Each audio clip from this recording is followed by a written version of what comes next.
My name is Zach, and today I want to share with you my exact Klaviyo audits, what I've done for over 100 different brands at this point. Number one, we want to start off with the overall business health, then get into deliverability, then into the flows, campaigns, copy and design, pop-ups, and list growth. We'll finally round it out. So we like to look at the last 90 days. Where is total revenue versus Klaviyo attributed revenue? In this case, total revenue was about 290K. But Klaviyo revenue is only bringing in about 13% of that total overall revenue. I like to see this closer to about 30 to 40% is usually where our clients are ending up when they have everything dialed in. They have their campaigns, they have their flows, they have everything dialed in. Usually this is closer to 33%. So just off the bat here, if we can take them from 13 to 33%, that's going to add 20%, so 20% of 291K. It's pretty significant. So we definitely want to implement these changes I'm about to talk about. Flows.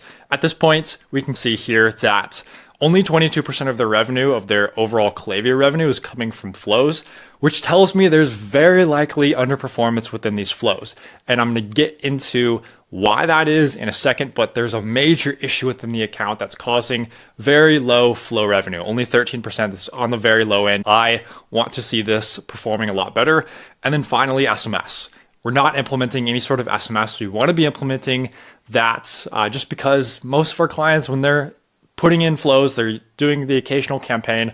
SMS usually brings in about 15% of overall Klaviyo revenue, and it's just revenue on the table that you want to be adding in there with SMS. Okay, deliverability. This is the biggest issue here that we're seeing. There's massive room for improvement. You can go into Klaviyo, you can see your deliverability score, and look at this. Open rates are only at 20%. The recommended range is about 33 and above. Click rates, very low. There's a lot of issues that we're seeing with these campaigns. Luckily, the bounce rate, unsubscribe rate, and spam complaint rates are doing a lot better. But these open and click rates, there's just major issues with what they're doing on the campaigns. So with the campaigns, we're seeing these 12%, 10%. If it's in the teens, it's not great. And even worse, they're automated flows, which should always have really great deliverability since they're based on certain triggers like joining the newsletter, abandoning a product. These flows are way underperforming. Most of our clients are doing like 50, 55, 60+% open rates on their welcome series. This brand, they only have 11%. So if they're missing out on 40, 50% of a gap, that's huge. And that is why they have all these flows in place, but they're not bringing in as much revenue as they could be. And I actually talked to this brand. They were dealing with a lot of issues, and this was not even on their radar. They're thinking that their triggers are messed up and their copy and the design is not good. But in reality, they're not even getting sent to the primary inbox. They're going straight to spam, most likely. So this is a major issue. This is why I put deliverability first. It's so important. Everything else down the line is going to stem from fixing deliverability. So they can just make way more revenue by getting in the primary inbox and getting out of spam. So primary ways to fix this. You got to start with your campaigns. It's about improving segmentation, cleaning up your list, improving the actual designs of the emails, sending with lower file sizes, optimizing for deliverability by adding text into the footer, adding in alt text, compressing your images, and overall just sending to the right people with the right types of emails that are optimized for deliverability. This is going to massively impact their open rates and their click rates on their email campaigns, which is going to have downstream effects to their flows. So we really need to dial in deliverability before we do anything else in this particular account. Now, getting into the flows. Basically, they're okay. They have some setup. They don't have all of them that we would normally set up for our clients, but they have a few. They have a welcome series, which is great. I don't know why their browse abandonment has the checkout started as the trigger. Either way, checkout started abandonment. They have a VIP flow. They have the actual browse abandonment, the customer win back, and then the cart abandonment. So I'll go through what we normally look at. So just overall here, good that we have a welcome series in place. We're only sending 2 or 3 emails to each person. There's a lot of opportunity to solve objections, add in FAQs, answer those, talk a little bit more about the brand story, add in a second offer at the end of the welcome series, potentially add in some evergreen campaigns. And so that's why we usually have 7, 8, or 9 emails within our welcome series. they're only sending between 2 and 3 emails, just depending on the stage of the customer journey. So we definitely want to extend the length of the welcome series, and overall should improve the copy, improve the design. SMS welcome flow, not even in place at all. That's a huge revenue driver for our clients. It's super easy to set up. We want to do that ASAP. That's massively important. Checkout started abandonment in place. Again, the naming is a little weird, but whatever. Massive numbers of profiles being skipped because of smart sending. We don't want to turn smart sending on. We want to turn it off. I'll get to that in a second, but we need to make sure that the filters for our flows, we want to actually send emails to people and not skip them if they've been emailed recently. The flow trigger is actually very conservative. It's not sending to as many people as they would like, and there's no SMS within this at all. I won't cover that for every single one, but we need to add SMS into these flows. It's a massive revenue driver. Add to cart abandonment, it's in place, but again, a lot of profiles being skipped, and the flow filter is just very conservative, like way too conservative. We're not sending to nearly as many people as they otherwise should be. Browse abandonment is in place. Site abandonment, this is very commonly missed. It's not in place whatsoever. And then post-purchase, they're gonna get the Shopify emails, but there's no actual Klaviyo emails going out to complement the Shopify emails, which means there's no official customer thank you, there's no upsell post-purchase, there's no product review post-purchase, there's no cross-sell going on, there's no SMS whatsoever within the post-purchase experience, which kind of just makes it a lower quality customer experience overall if they're not getting messages from the brand afterwards besides those boring Shopify messages. Customer win back is in place, which is good. VIP customers, these are in place, and then they could potentially add in some of these birthday gift or back in stock flows. These guys right here, honestly, if you're a massive brand, if you're doing 7 figures a month, okay, these could be big revenue drivers. If you're under 7 figures a month, especially under 6 figures a month at this point, they're good. It's good to have in place. I wouldn't go super deep in these. They're not going to be just bringing in $10,000 a month for you necessarily, but they're good to have in place and at least have some basic post-purchase flows like these set up. But again, the big revenue drivers are going to be these guys right here. So flow strategy, I see a lot of opportunities to improve this. In this case, this client, their current smart sending strategy is really hurting their revenue. For example, they delivered to just 685 people, but skipped 3,414 people, which means there's massive missed opportunity. You can see there, they're skipping way too many profiles, and it's because of this little tiny thing in the bottom left corner called smart sending. So skipping recently emailed profiles, you don't want to do it. We don't want to just skip over people if they received a campaign. You'd rather send the flow email versus the campaign email. So they've got it backwards, essentially.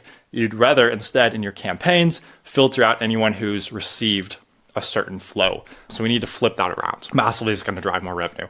There's just certain flow structures that you can do to remove people who place an order from this flow, so you can set up actual filters at the top of the flow. So we have these like crazy conditional splits where it says has placed an order at least once since starting this flow. If yes, then it goes to like nowhere here. If yes, it goes to nowhere here. And then if it's no, they haven't placed an order, then they continue to get the flow email.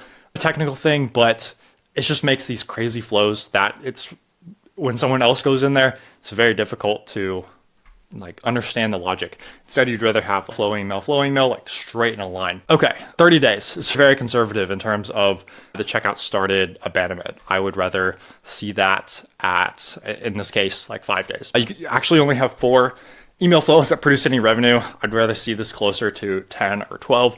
Overall, just looking at the flows there, we want to improve deliverability, get more flows in there, extend those flows, add more revenue overall.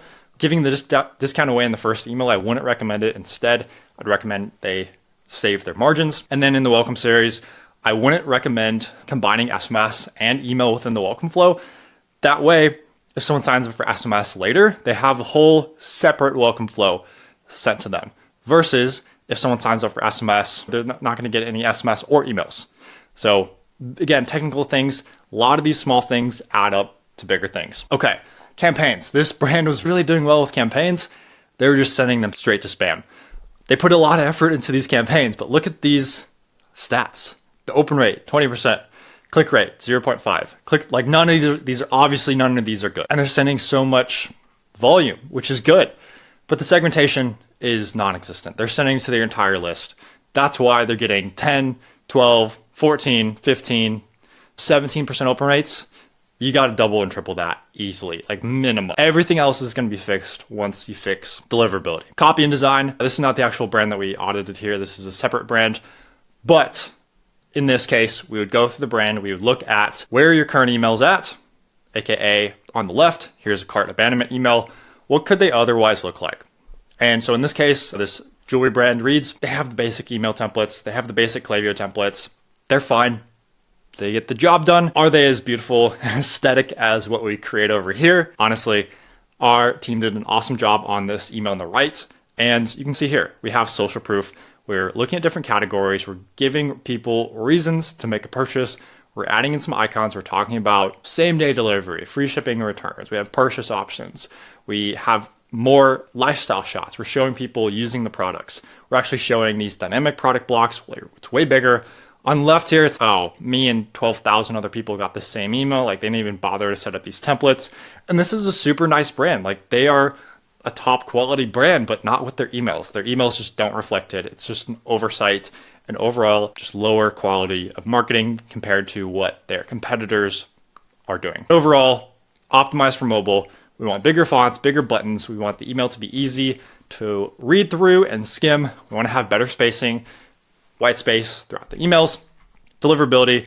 In this case, if they're running a nav bar, we want to get rid of that. For the deliverability, that's horrible. I'm removing the Klaviyo product sections and instead using images, adding a little bit of HTML text in the footer to optimize for deliverability. But overall, these are some of the absolute most basic things, especially these nav bars. I swear, they send you straight to spam. I've never seen great deliverability with having these nav bars. There's so much HTML like junk that it just makes these massive file sizes. I wouldn't recommend them. Pop-ups and list growth.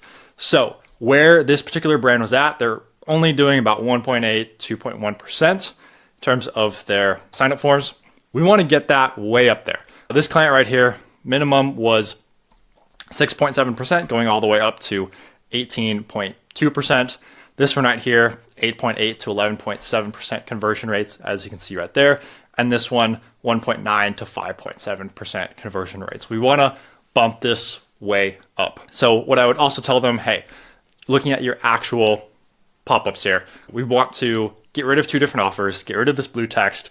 This button right here, it's not standing out whatsoever. We need to change up the colors, change up everything, and adding things like a micro yes step at the start and optimizing this pop-up over time. It's going to massively improve your conversion rates. And then I would look at the site footer form. This is very likely reducing your email opt-ins. Having no site footer form is not going to help you out. It's not going to get you more email signups. We need to add the footer form at the bottom here in order to collect email addresses. So that was our template. That was our sample Klaviyo audit. If you want us to do this exact same thing, you want us to go through your overall business health, deliverability, flows, campaigns, copy and design, and pop-ups and list growth. If that sounds interesting to you and your brand, all you got to do is go to our website, zhs-ecom.com, book a call there. You can talk to me and we'll run through that exact same audit for 100% free for your e-commerce brand. And if it makes sense, we can talk about how to implement everything within that audit. So appreciate your time. Have an awesome rest of your day.